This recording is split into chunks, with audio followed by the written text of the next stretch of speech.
নমস্কার সবাইকে, আমি সময় চলেছি তোমাদের জন্য তোমাদের কাছে বাহারি রান্নাঘরে একটা রান্নার রেসিপি নিয়ে। আশা করি তোমরা সবাই ভালো আছো।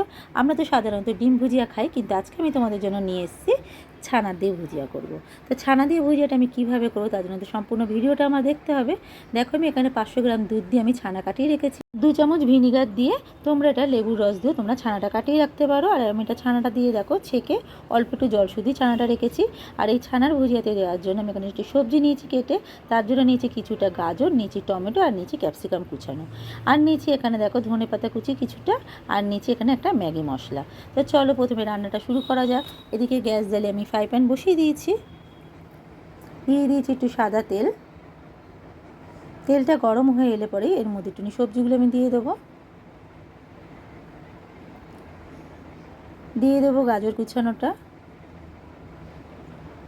গাজর কুচানোটা দিয়ে আমি গাজরটা একটু ভালো করে একটু ভেজে নেবো। দেখো গাজরটা একটু ভাজা হয়ে এসছে, এর মধ্যে দিয়ে দেবো আমি ক্যাপসিকাম কুচি,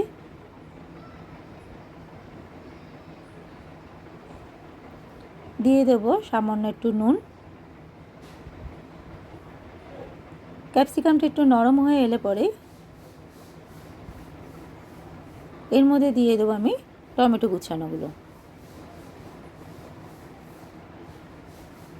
দেখো সবজিটা আমার ভাজা হয়ে এসছে, এর মধ্যে আমি এবার দিয়ে দেবো এইটার মধ্যে দিয়ে দেবো আমি একটু সামান্য হলুদ গুঁড়ো।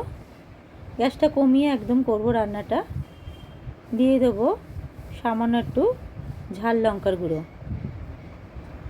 লঙ্কার গুঁড়োটা অল্পই দেবো, কারণ এটা বেশি ঝাল করব না। দিয়ে দেবো স্বাদ মতন চিনি। সবগুলো দিয়ে একটু সবজিটা ভালো করে মিশিয়ে নেব।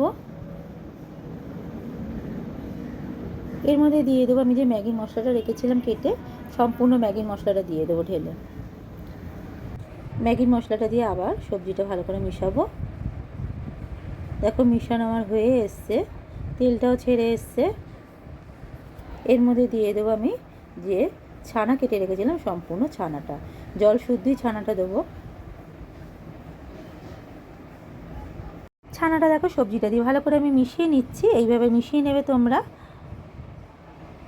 মিশানো হয়ে গেছে ছানাটার সঙ্গে সবজিটা। এবার ছানার জলটাও আমার শুকিয়ে এসছে, এর মধ্যে আমি দিয়ে দিলাম ধনেপাতা কুচিটা।